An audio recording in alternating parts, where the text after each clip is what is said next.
По две катастрофални години, производството во индустриските зони во првиот квартал од годинава покажува дека компаниите застануваат на нозе, бидејќи е регистрирана највисока економска активност во однос на извозот и на увозот, покажува редовната месечна анализа на ТИРС. Во првиот квартал од 2022 година извозот од индустриските зони достигна 851,6 милиони евра, што представува пораст од безмалку 10% во однос на истиот период лани и над 42% во однос на 2020 година.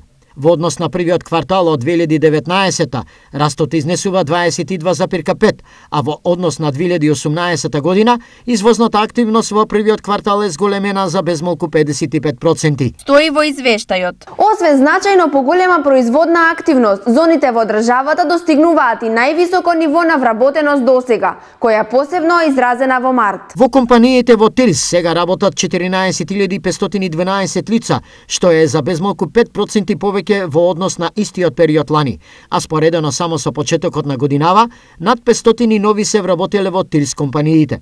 Се очекува трендот на раст да продолжи со оглед на тоа што ТИРС во 2021 година постигна договори за инвестиции во вкупен обем од 188 милиони евра, кои треба да донесат вкупно 2700 нови работни места. Потенцира извештајот.